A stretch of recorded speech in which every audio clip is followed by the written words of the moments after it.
এবার একে একে করে ডিমগুলো দিয়ে দেব, করে যেতে হবে এইভাবে কনস্ট্যান্ট। দারুণ সুন্দর হয়েছে। হ্যালো ফ্রেন্ডস, কেমন আছো সবাই? আশা করি ভালোই আছো। মুন্না হোমমেকারে তোমাদের স্বাগত। এখন তো 80% লোকই রাত্রে রুটি খেতে পছন্দ করে, ভাত খুব একটা পছন্দ করে না। তাই আজকে আমি তোমাদেরকে দেখাবো কীভাবে গরম গরম নরম নরম রুটি আর তার সাথে যদি পোস্ত ছাড়া ডিম পোস্ত হয় তাহলে কেমন হয়। হ্যাঁ, তোমরা ঠিকই শুনছো, পোস্ত ছাড়া ডিম পোস্ত। যদি বাড়িতে রুটি তরকারি খেতে খেতে বোর হয়ে যায় তাহলে এই রেসিপিটা বানিয়ে দেখো, আশা করি খুবই ভালো লাগবে। আর এই রেসিপিটা খুবই সহজ একটি রেসিপি। তো এই রেসিপিটা জানতে হলে পুরো ভিডিওটা স্কিপ না করে দেখতে থাকো, আশা করি তোমাদের খুবই ভালো লাগবে। আটা মাখার জন্য পরিমাণ মতো নুন আর গরম জল দিয়ে মেখে নিচ্ছে। মেখে নিলে কি গরম জল দিয়ে রুটিটা নরম হয়। আটা মেখে লেচি করে নেওয়া হয়েছে। এইবার কিছুক্ষণের জন্য একটা সাদা কাপড় ভিজিয়ে রেখে দিয়ে দেবো ওপরে ঢাকা। কিছুক্ষণের জন্য রেস্ট দিতে লাগবো। এখানে ডিম পোস্ত করার জন্য লাগছে ডুমো করে কেটে নিয়েছি, আলুগুলোকে পরিষ্কার করে কেটে ধুয়ে নিয়েছি। আর এখানে লাগছে আমার 4 জন সদস্য বলে 4টে ডিম, আর লাগছে এখানে পেঁয়াজ কুচি, রসুন কুচি আর আদা কুচি। রসুন আদাটাকে বেটে নেব, কিন্তু পেঁয়াজটা এইভাবে কুচানো থাকবে। এবার কড়াতে তেল দিয়ে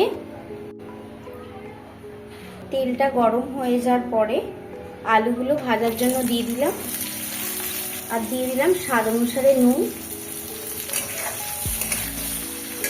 তো আলুটা আমি ভাজতে দেবো, আর ভাজার সাথে সাথে যাতে সেদ্ধও হয়ে যায় সেজন্য আমি একটা ঢাকা দিয়ে দেব। আলুটা অনেকটাই ভাজা ভাজাও হয়ে গেছে আর অনেকটাই সেদ্ধ হয়ে গেছে। খুন্তি দিয়ে আমি দেখলাম একটু টিপ বসে আছে, দেখেছো অনেকটাই সেদ্ধ হয়ে গেছে। তো এবার দিয়ে দেবো পেঁয়াজ কুচনো। পেঁয়াজটাকেও কিছুক্ষণ ভেজে নেব, নাড়াচাড়া করে নেব কিছুক্ষণ। পেঁয়াজটা কিছুক্ষণ ভাজার পরেই এবার দিয়ে দেব রসুন আদা বাটা। এবার দিয়ে দেব জিরে গুঁড়ো, হলুদ গুঁড়ো, লঙ্কা গুঁড়ো আর অল্প একটু জল দিয়ে মশলাটা কষে নেব। মশলাটা কষা হয়ে গেছে ভালো করে। এইবার একে একে করে ডিমগুলো দিয়ে দেব।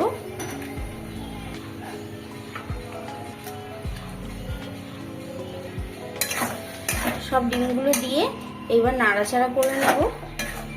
কিছুক্ষণ নাড়াচাড়া করে যেতে হবে এইভাবে কনস্ট্যান্ট।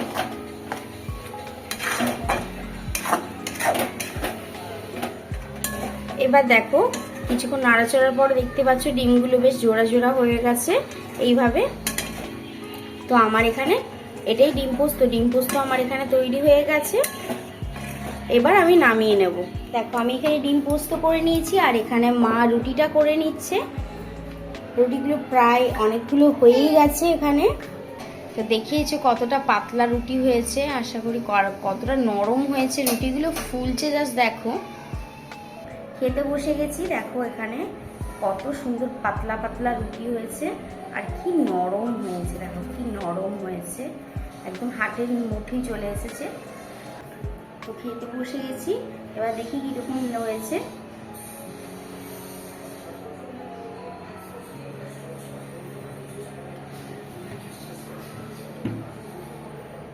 দারুণ সুন্দর হয়েছে, তার সাথে পেঁয়াজটা কিন্তু দারুণ লাগে খেতে। যদি ভিডিওটা ভালো লেগে থাকে, আজকের ভিডিও যদি ভালো লেগে থাকে তাহলে লাইক কমেন্ট আর শেয়ার করে পাশে থেকো।